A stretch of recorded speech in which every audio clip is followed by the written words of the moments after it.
Assalamualaikum warahmatullahi wabarakatuh.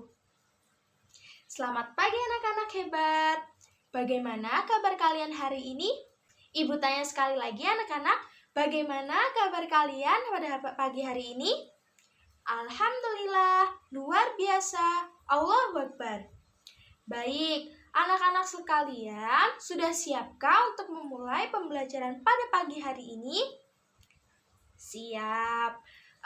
Sebelum kita memulai pembelajaran pada pagi hari ini, mari kita berdoa terlebih dahulu ya anak-anak.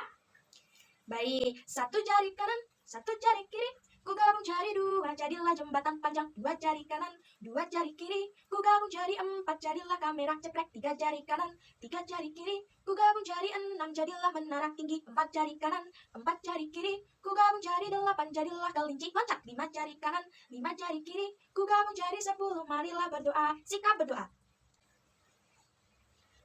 Baik, Ibu akan presensi terlebih dahulu ya anak-anak. Apakah di sini semuanya berangkat atau ada yang tidak berangkat? Oke, Ibu presensi terlebih dahulu ya. Mbak Naila hadir, oke. Mbak Lala hadir, alhamdulillah. Mbak Anin hadir, Bu. Oke. Mas Dimas alhamdulillah hadir. Mas Akbar alhamdulillah hadir. Mas Adi alhamdulillah hadir. Alhamdulillah ya anak-anak, hari ini semuanya hadir semua.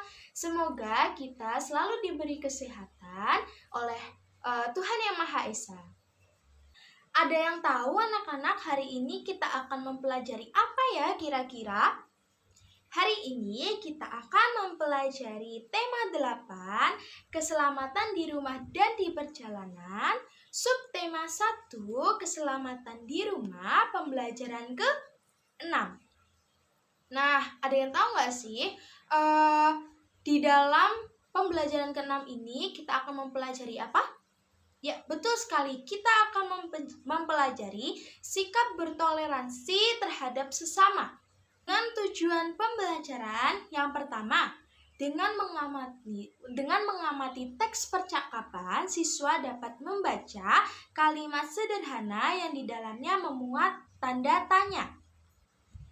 Kemudian yang kedua, dengan tanya jawab, siswa dapat menganalisis penggunaan tanda tanya yang tepat yang sesuai dengan aturan kalimat tanda tanya.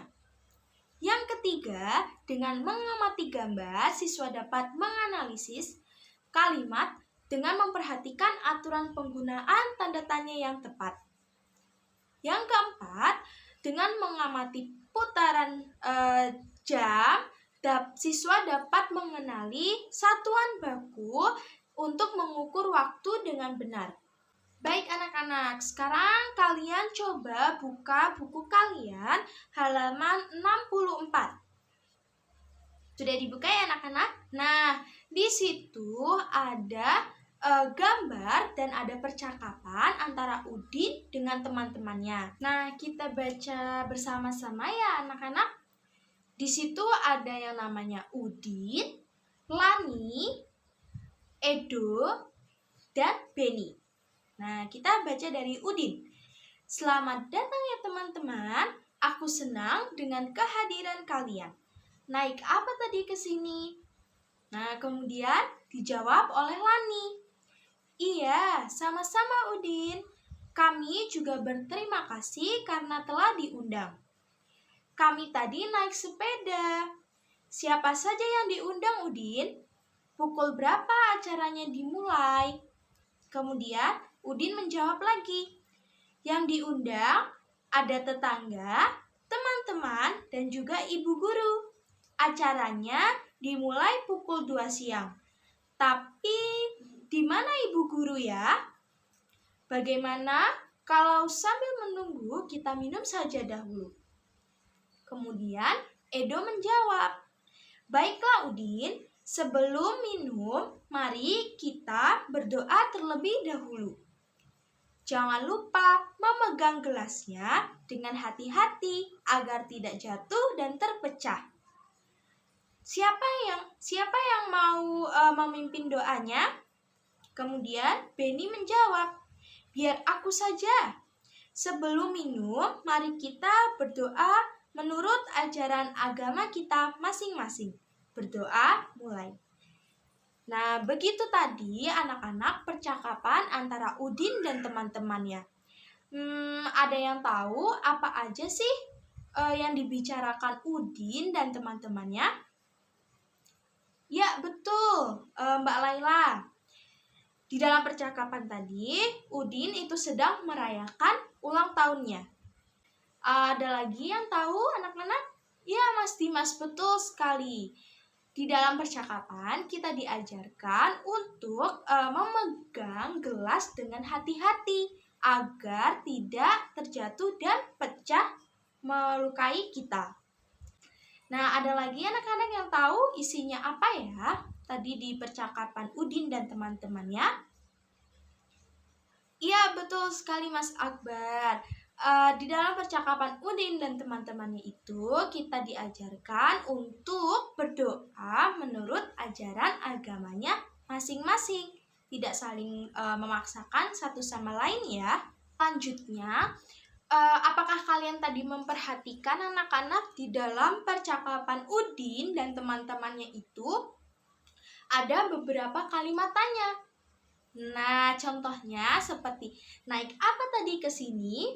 Kemudian siapa saja yang diundang Udin?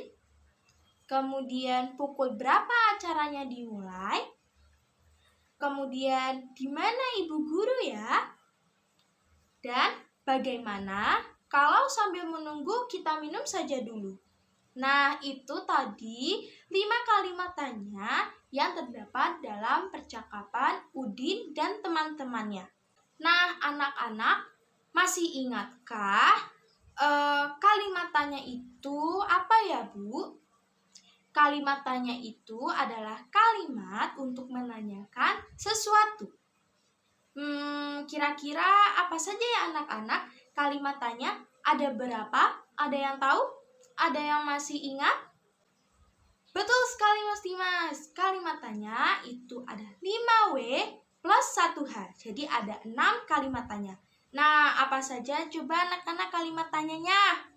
Apa, siapa, mengapa, di mana, kapan, dan bagaimana? Baik, sudah paham anak-anak? Ada 6 kalimat tanya. Nah, anak-anak, sekarang kalian coba perhatikan di buku kalian itu terdapat gambar kue yang dimana gambar kue ini dikelilingi oleh ke-6 kalimat tanya. Nah, dari gambar kue ini coba kalian buat kalimat tanya dengan 6 kata tanya tersebut. Setelah itu nanti kita akan bahas bersama-sama ya anak-anak. Baik anak-anak, sudah selesai ya kalian untuk menuliskan kalimat tanya dari ke-6 kata tanya dengan gambar kue tadi? Baik, sekarang kita akan bahas satu persatu. Dari kata tanya apa? Siapa yang mau menjawab?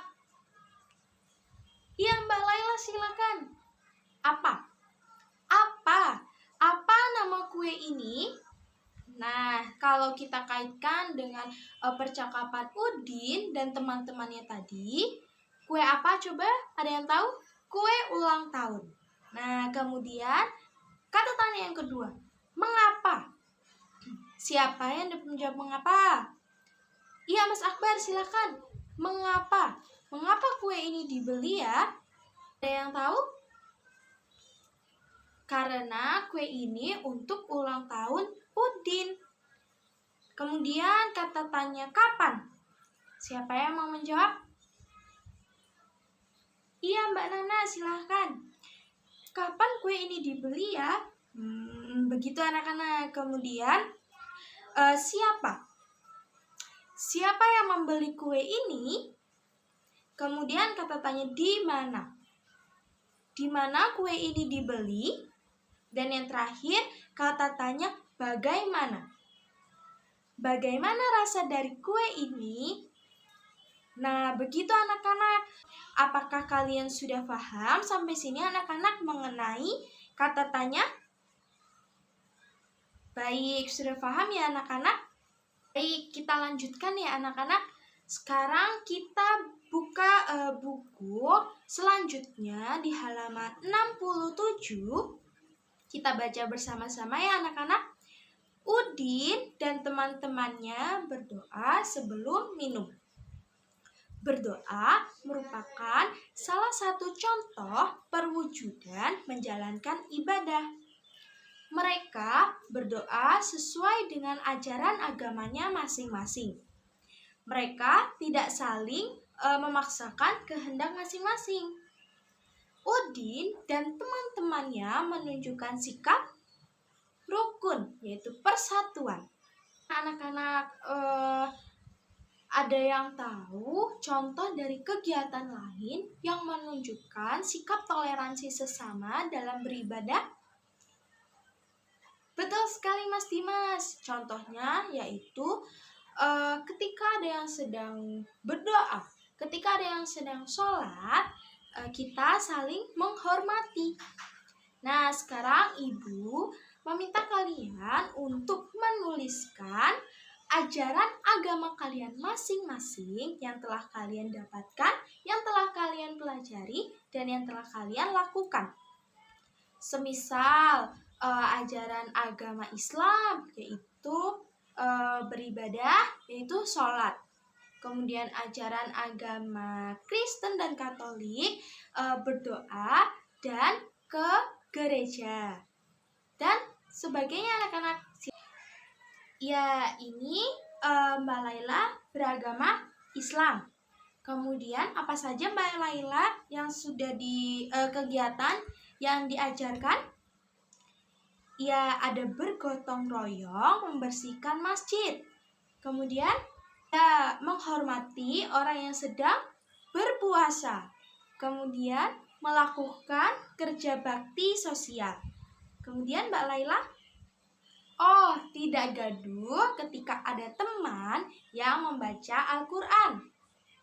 Kemudian, sholat berjamaah di masjid. Itu tadi teman-teman contoh dari agama Islam. Gimana sikap kita terhadap orang yang sedang melakukan kegiatan beribadah sesuai dengan agamanya masing-masing? Betul sekali, sikap kita adalah harus saling bertoleransi, saling menghormati, dan saling menghargai satu sama lain. Coba kalian perhatikan pada buku kalian tadi, itu di samping gambar Udin dan teman-temannya yang melakukan percakapan, ada gambar jam. Yang tahu di situ jamnya menunjukkan pukul berapa ya kira-kira anak-anak? Iya betul sekali Mbak Lala. Jamnya itu menunjukkan pukul 2. Nah, anak-anak ada yang tahu di dalam jam itu ada berapa angka sih? Kita coba perhatikan ya anak-anak. Di sini Ibu sudah memiliki gambar jam. Kita coba perhatikan. Ada angka berapa aja sih dalam jam itu? Kita perhatikan ya anak-anak. 1, 2, 3, 4, 5, 6, 7, 8, 9, 10, 11, dan 12. Jadi di dalam jam itu ada berapa angka? 12. 1 sampai 12, Bu. Betul sekali anak-anak. Nah, ada yang tahu dalam sehari itu ada berapa jam ya anak-anak? Dalam sehari ada 24 jam. Jadi kalau 24 jam itu berputar selama berapa kali kira-kira anak-anak? Betul sekali, jam itu berputar selama 2 kali. Karena 1 kali putaran itu 12, kemudian putaran sekali lagi yaitu 24. Baik anak-anak, ada yang tahu gimana sih cara baca jam yang benar dan tepat itu? Ya, tadi sehari itu jam berputar selama 2 kali. Jadi dalam sehari itu ada 24 jam. Nah, cara bacanya, 1 kali putaran, yaitu kita bacanya sesuai dengan angka yang ada di sini anak-anak. Kemudian, putaran yang kedua, yaitu kita baca setelah angka 12. Nah, setelah angka 12 itu angka berapa? Betul sekali, angka 13. Jadi kita bacanya 13, 14, 15, 16, 17, 18, 19, 20, 21, 22, 23, 24. Nah, begitu ya anak-anak. Sekarang coba kalian perhatikan di buku kalian. Yang pertama, itu pukul jarum panjang itu menunjukkan pukul 12, jarum pendek itu menunjukkan pukul 2. Jadi kira-kira dibacanya seperti apa anak-anak? Betul sekali, dibacanya pukul 2, Bu. Nah, pukul 2 itu kita baca kalau pada pagi hari, karena itu 1 putaran. Kemudian kalau dibacanya siang hari, berarti kita bacanya itu kan 2 kali putaran. Jadi kita bacanya pukul 14.00. Betul sekali. Paham anak-anak sampai sini? Baik, Ibu akan berikan contoh. Di sini Ibu sudah memiliki beberapa contoh jam. Yang pertama, ini ada pukul jarum pendek menunjukkan angka 2. Nah, kalau di pagi hari tadi dibacanya seperti apa anak-anak? 2 pagi. Namun ketika di siang hari kita bacanya bagaimana anak-anak? Pukul 14.00. Baik, selanjutnya. Nah, di sini jarum pendek menunjukkan angka 10. Kalau kita bacanya di pagi hari, ada yang tahu bagaimana bacanya anak-anak? Iya Mbak Nana, betul sekali bacanya 10 pagi. Kemudian kalau di malam hari kita bacanya pukul 22 malam. Nah, ada yang tahu kenapa pukul 22 malam ya Bu? Kita hitung lagi anak-anak. Ini 12, kemudian 13, 14, 15, 16, 17, 18, 19, 20, 21, 22. Anak-anak, untuk agar kalian lebih paham lagi mengenai pukul pada jam, coba kalian kerjakan di buku kalian halaman 68. Kemudian nanti kita akan bahas bersama-sama ya anak-anak. Di nomor yang pertama yaitu menunjukkan angka 9. Nah, keterangannya di bawah yaitu malam. Jadi, kalau pukul 9 malam itu dibacanya yang benar bagaimana anak-anak? Betul sekali, pukul 21.00. Baik anak-anak, itu tadi yang sudah kita pelajari pada pagi hari ini. Ada yang ingin menyimpulkan apa saja yang sudah kita pelajari pada pertemuan hari ini? Ya, betul sekali. Yang pertama, kita telah mempelajari kata tanda tanya dan kalimat tanya. Tadi itu ada 6 kalimat tanya, yaitu apa, siapa, di mana, kapan, mengapa, dan bagaimana. Yang kedua, yaitu kita mempelajari bagaimana sikap kita dalam bertoleransi terhadap kegiatan ibadah dalam masing-masing agama. Kemudian yang terakhir itu kita mempelajari bagaimana cara membaca pukul pada jam yang benar dan tepat. Jangan lupa anak-anak untuk berlatih mandiri di rumah masing-masing ya. Jika ada yang ingin ditanyakan, silahkan tanyakan kepada bu guru atau orang tua kalian atau teman-teman kalian semua. Untuk pertemuan selanjutnya, kita akan membahas subtema 2 mengenai aturan keselamatan di perjalanan. Nah, Ibu minta tolong kalian untuk membaca terlebih dahulu materi yang terdapat di buku agar di pertemuan selanjutnya kalian sudah memahami materi tersebut. Baik, sebelum kita mengakhiri pembelajaran pada pagi hari ini, mari kita berdoa terlebih dahulu ya anak-anak. Berdoa mulai. Ibu akhiri, kurang lebihnya mohon maaf. Wassalamualaikum warahmatullahi wabarakatuh.